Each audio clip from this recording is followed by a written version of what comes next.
we have another speaker coming out here, Andrea Enright. Her one condiment that she said she would stick with for the rest of her days is ketchup. She said it's the only condiment, and fries, onion rings, and tater tots are only vessels for it. And her secret talent, which is mind-blowing, and she started proving it to me backstage, is that she knows all the words to 80s TV sitcom theme songs, like Silver Spoons, like Growing Pains. She was, like, I forgot the shows existed until she started singing them. People of a certain age, you feel me. So, folks, please give a big round of applause for Andrea.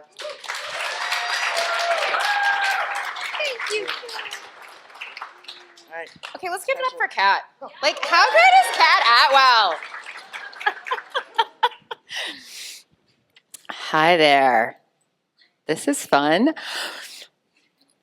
So about 11 years into marriage, my husband and I ran into a little meh. We still liked each other. We still loved each other. But we had grown in different directions. And when I felt some chemistry with an old flame, we dared to ask the question, will polyamory ruin our relationship or enhance it? So we did a little research. It turns out that a long time ago, marriage was designed as an economic efficiency. You needed two people to run the farm, right? It was the Victorian era that ballooned love into this supernatural, sublime, and completely unrealistic thing. Once Hollywood and Disney got a hold of it, hello, Bridgerton. Memes, Hallmark cards, movies, and songs insisted upon two things. One, that our partner could be our everything, our best friend, our co-parent, our financial partner, our lover. And also that fairy tales and forever were in fact real. And they neglected to mention the fact that marriage is hard work and that we all grow and change across our life. I've been polyamorous now for 8 years, and it's not for the faint of heart, but it has brought me to some personal growth. 1, I found myself. 2, I realized how awful and awesome I am. 3, I learned to embrace the magic and the mundane. And 4, I established a new model. When my husband first got a girlfriend, it was really hard. I started spending a lot of time alone.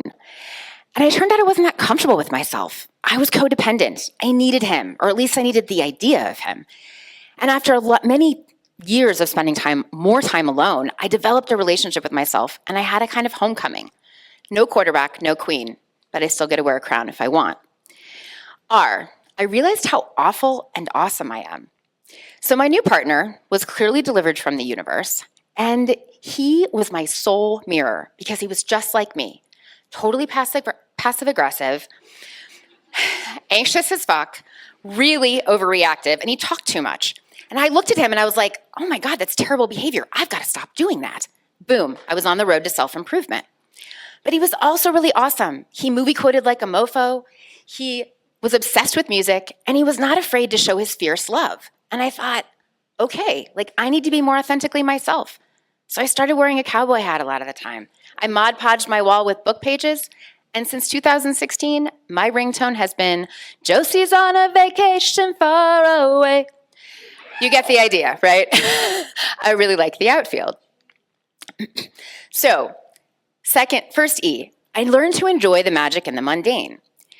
Again, when my husband first got a girlfriend, was lots of carrying and crying on. I was like, that's no fair.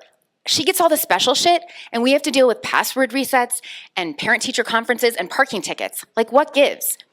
And he's like, Andrea, I am here with you so much more than I am with her. Let's enjoy the magic and the mundane. Like that one time you got your brush stuck in your hair for 5 hours and we had to go to the salon. The one Frozen song we love to sing together. The way we wake up together every morning, and the way I'm always losing things and you're always finding them. The good stuff. And he was right. The second E is about establishing my own model. And this takes a lot of courage, people, a lot of bravery. Because despite what Cinda fucking Rella or When Harry Met Sally said, I learned that marriage didn't have to look a particular way. It could look my way. And if that was true, neither did my appetizer, and neither did my Christmas card, or my outfit, or my career, or my success, or my house, or my garden. People like to put us in a box, and they like us to stay in that box. The Container Store is $1 million company for a reason. and I really like a nice woven basket. But I'm here to tell you that your cage opens from the inside out. If you give yourself permission to do things your way, you will feel free. It takes courage, but I love to help people break free of societal norms by confronting your limiting fears and beliefs. Again, polyamory is not for the faint of heart, but it did help me find myself, realize how awful and awesome I am, enjoy the magic in the mundane, and establish my own model. And now I like to say that freedom is the new F word. I'm Andrea Enright, founder of The Boot Factor, where I help people be brave with their personal brand message. And I'm a podcaster at Permission to Be Human, where we talk about taboo topics and get together once a month so that people can feel less alone.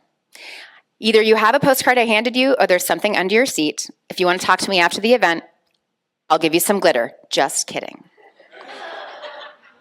Thank you.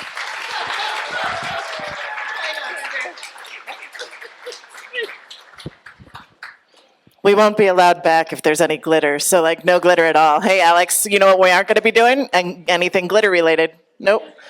Zero glitter here. Yep. No glitter. All right. Andrea, that was phenomenal, and I applaud your bravery. I think that was fantastic.